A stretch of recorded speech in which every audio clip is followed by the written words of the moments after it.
안녕하세요, 여러분. 자, 우리가 이전에 인간이 거주하기에 아주 좋은 자연 환경과 또 거주하기에 참 어려운 불리한 자연 환경이 있다는 것에 대해서 배웠습니다. 그런데 점차로 이렇게 풀 한 폭이 없는 그런 사막이나 아주 춥고 눈과 얼음으로만 되어 있는 남극과 북극 이런 지방에도 인간의 거주가 점차 늘어나고 있습니다. 왜일까요? 바로 석유나 천연가스 등 에너지 자원이 개발되면서 사람들이 모여들기 시작했기 때문이지요.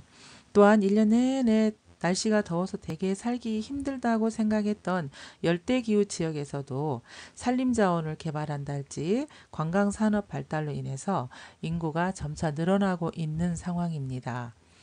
자, 그렇게 극한 지역에서 살고 있는 사람들은 어떤 모습으로 살아가고 있을까요?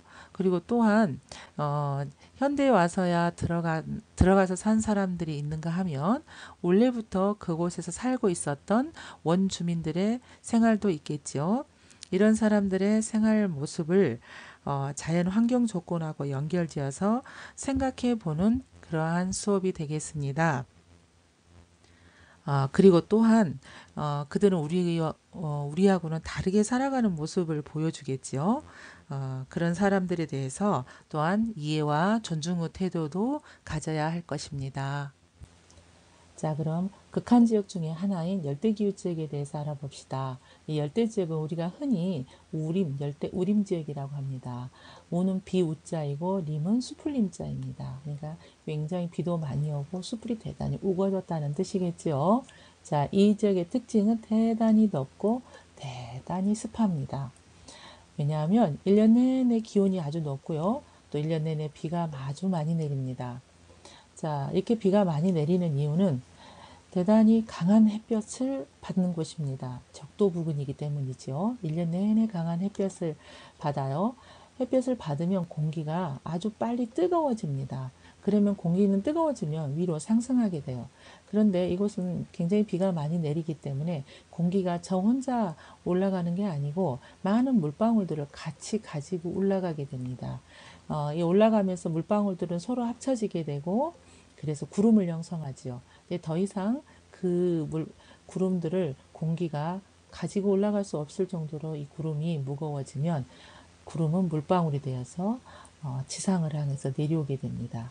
그런데 이 상승한 공기가 물방울을 내놓는가 동시에 아주 굉장히 세찬 바람이 되어서 같이 몰아쳐서 내려져요. 그러다 보니까 물방울들이 그냥 곱게 이쁘게 내리는 게 아니고 엄청나게 세찬 그러한 바람과 함께 땅바닥으로 곤두박질듯이 막 내리게 되죠. 이게 일종의 이제 소나기인데요. 이 지역에서는 매일 오후가 되면은 여러 차례에 걸쳐서 이런 소나기가 자주 내립니다. 바로 이런 소나기를 스콜이라고 그러죠. 스콜이 자주 내리기 때문에 비가 많이 내립니다. 자, 그러면 오늘 이 시간 과제가 나갑니다. 바로 이런 열대 우림 지역이 분포하는 곳은 전 세계적으로 어디에 있을까요? 이걸 과제로 해오세요. 자, 이 열대 우림 지역의 모습은 바로 여기 사진을 보세요. 사진을 보면 여기가 잔디밭이 아니고 숲이에요. 여기 노랗게 보이는 요 줄기가 보이죠? 이거는 바로 강입니다. 이 사진은 아마존 강인데 아마존 강 주변에 밀림이 아주 울창하다는 거 다 아시겠죠? 어찌나 많은 밀림이 나무들이 울창한지 바닥이 보이지도 않죠. 빽빽히 들어찼기 때문이에요. 강물이 아주 조그맣게 보이잖아요. 이렇게 푸른 숲이 땅이 보이지 않을 만큼 우거져 있는 것이 바로 우림 지역의 모습입니다.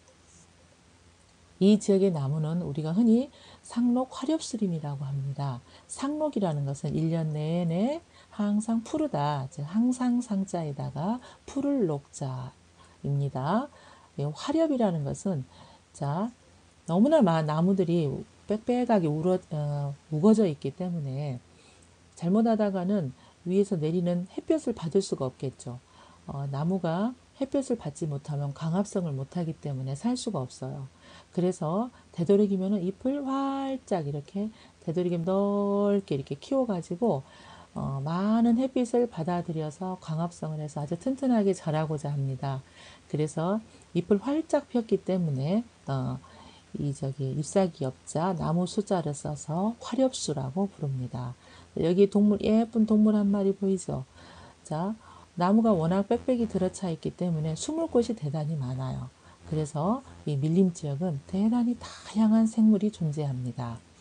그래서 이런 밀림 지역을 우리가 생태계의 보고, 보물보자에다가 창고고자, 즉 보물창고라고도 합니다. 근데 비가 이렇게 많이 오는데도 불구하고 이 지역의 땅은 그렇게 기름지지 않아요. 왜냐하면 나뭇잎이 떨어져 내리는데 썩는 속도가 대단히 빠르고, 그 다음에 너무 비가 많이 오기 때문에 흙이 양분을 품목고 있을 그런 여유도 없이 쓸려 내려가 버려요. 그래서 흙 속의 양분은 부족한 편입니다. 자, 그럼 우리가 가끔 기후하고 관련된 그래프들을 좀 접하게 되는데, 여러분 이렇게 그래프가 나오게 되면 상당히 난감해 합니다. 어렵다고 생각을 하죠. 자, 그런데 사실은 별로 어렵지 않아요. 보세요. 예, 빨간 선 보이죠? 이 빨간 선이 지금 사실은 꺾은 선 그래프예요. 원래는 이렇게 올라갔다 내려갔다 막 이렇게 보여야 되는데, 여기 보면은 거의 이 점들이 비슷하기 때문에 꼭 직선처럼 보이지요. 자, 그럼 이게 뭐냐면 바로 기온을 나타내고 있어요. 여기가 20도, 여기가 10도, 여기가 영하 0도. 여 밑으로 이제 영하겠죠? 여기 영하 10도, 영하 20도 이걸 나타내요. 자, 그런데 보면은 여기가 이제 제일 밑에 이게 뭐냐면 월이에요, 월. 그러면 여기가 3월이니까 여기는 1월이 되겠고 여기는 2월이 되겠죠. 그러면 1월 달에 한 28도, 2월 달에 한 20, 8, 9도 되겠죠. 3월 달에도 비슷하고, 또 4월 달도, 5월 달도, 6월, 7월, 8월 계속 보세요. 온도가 거의 내려가질 않고, 뭐, 거기서 거기잖아요. 그러니까 결론은 뭐냐면, 1년 내내 30도 가까이 된다는 뜻이죠. 자, 그럼 여 밑에 있는 막대 그래프를 한번 보세요. 자, 이 막대는 뭘 나타내냐면, 바로 강수량을 나타내는 막대입니다. 자, 이거는 뭐냐면, 자, 100mm가 왔다, 200mm 왔다, 300mm 왔다, 그런 뜻이에요. 자, 화요일 날 잠깐 비가 왔었죠. 자, 그 비가, 여러분 그 비를 맞을 때 어땠어요? 온몸이 다 젖었어요? 아니면은 뭐 별로 물방울이 좀 있네 이렇게 느꼈어요. 그때 비의 양이 5mm였어요. 그리고 목요일 밤과 금요일에 걸쳐 내리는 비가 한 10mm에서 20mm 온다고 그랬어요. 그러면은 100mm 정도 되면은 어느 정도 비가 올지 한 감이 오나요? 상당히 엄청 많이 오는 비거든요. 200mm 오면은 거의 양동이를 쏟아부었다라고 생각하시면 돼요. 우리가 가끔 이런 비를 장마나 여름 때 한번 만나지요.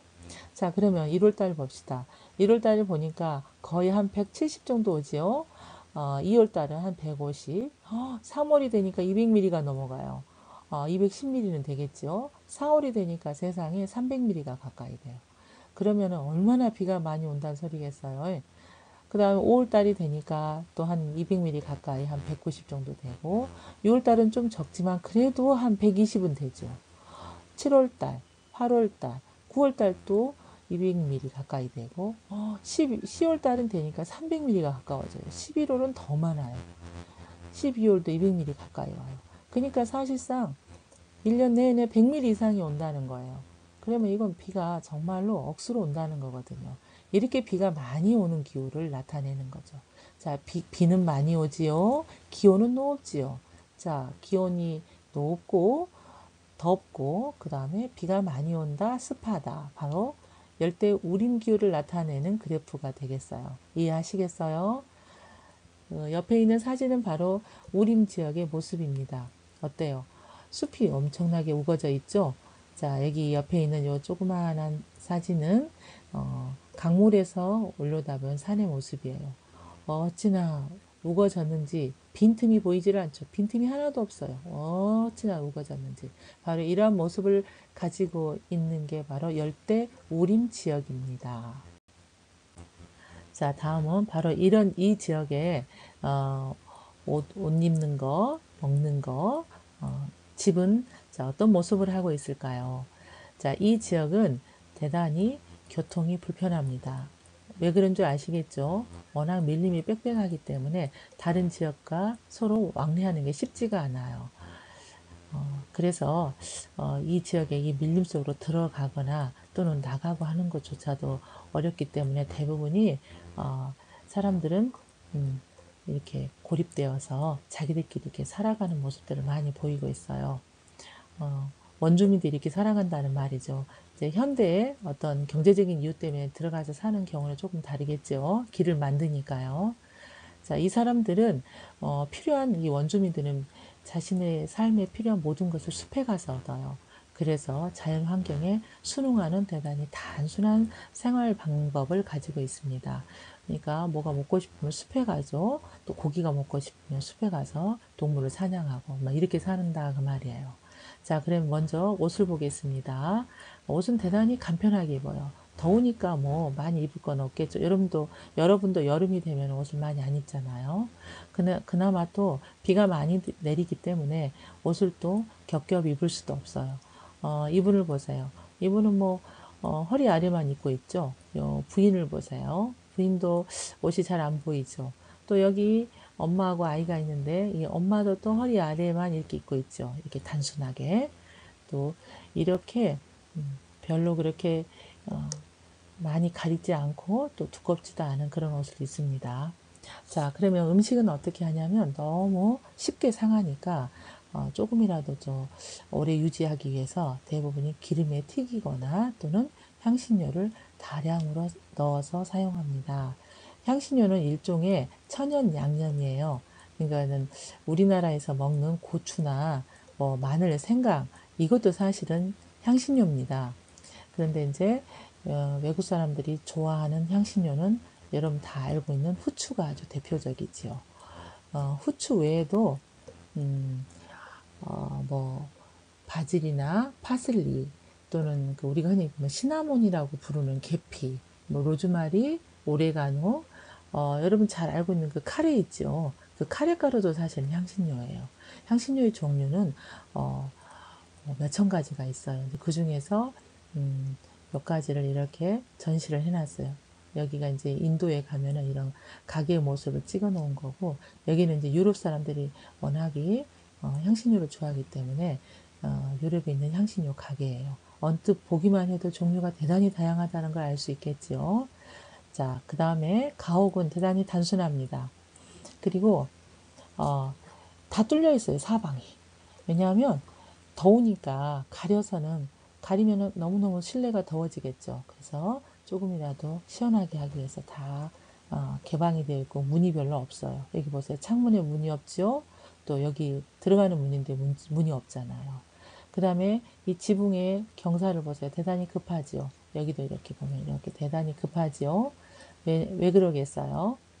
자, 이렇게 경사가 급한 지붕으로 집을 만드는 이유도 알아오세요. 이것도 과제입니다. 또, 이 집을 보면은 여기가 지금 땅바닥인데 바닥에서 이만큼이나 지금 올라가 있죠, 집이. 자, 이렇게 올라간 집을 우리가 고상가옥이라고 합니다. 그 이유는 땅이 워낙이 더우니까 땅에서 열기가 막 올라가요. 그러면은 집에 있으면 엄청 더워지겠죠. 그래서 땅의 열기, 그 다음에 땅에 있는 그 습기, 굉장히 비가 많이 오니까 습기가 질척질척 하겠죠. 이게 집 위로 올라오게 되면은 사람이 살기가 힘드니까 땅의 열기와 습기를 막기 위해서 이렇게 올라갑니다. 물론 이제 벌레들이 이제 들어오는 것도 막을 수 있겠죠. 이런 가옥을 우리가 고상가옥이라고 합니다. 또 아예 물 위에다가 집을 짓기도 해요. 여기 많이 보셨을 거예요. 베트남 같은 데서 굉장히 많이 물 위에서 사니까. 자, 이런 가옥도 있습니다. 이런 가옥은 수상 가옥이라고 하지요. 자, 열대 우림 지역의 농업은 어떨까요? 농업의 형태는 전통 농업과 플랜테이션 농업 이렇게 크게 둘로 나뉩니다. 자, 전통적인 농업은 한마디로 먹고 살기 위해서 짓는 농업을 말합니다. 자급자족이겠죠. 그런데 앞에 슬라이드에서 설명했다시피 우림 지역의 땅은 대단히 척박합니다. 기름지지 못하지요. 그래서 이것을 보충해 주기 위해서 이렇게 여기 사진을 보면 여기 좀 불을 지르고 있죠.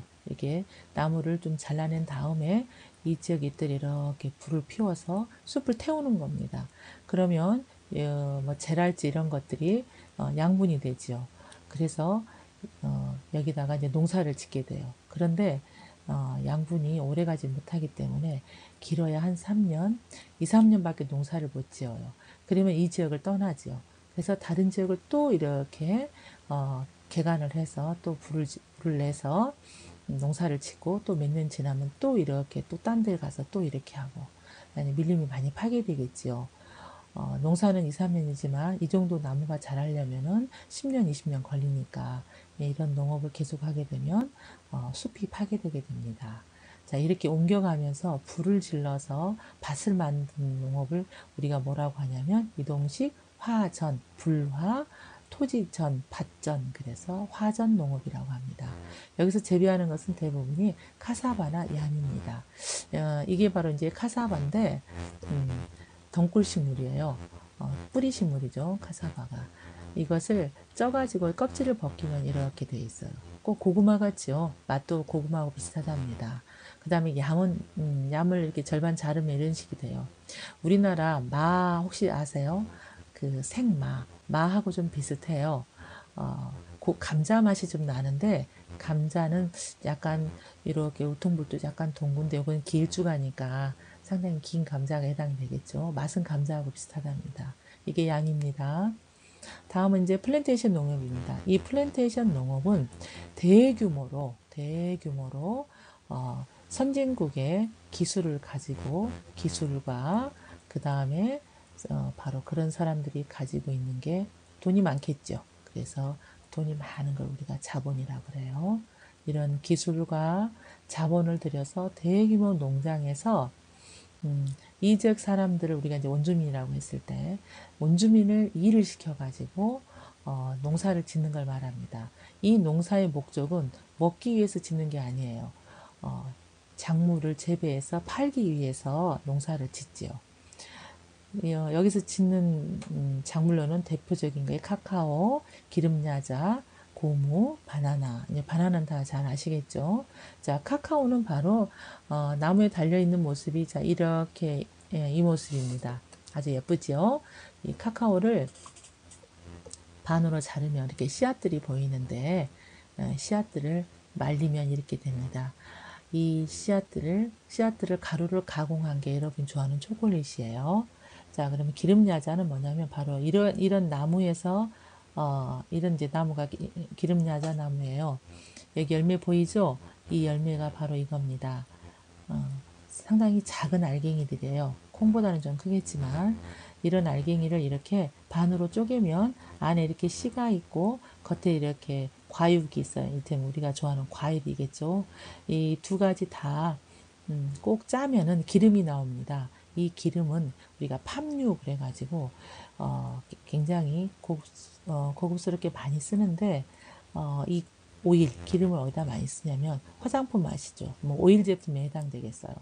그 다음에 여러분들이 먹는 게 중에 혹시 마가린이 있는 거 알고 계세요? 바로 식물성 마가린 우리가 그렇게 말을 하잖아요.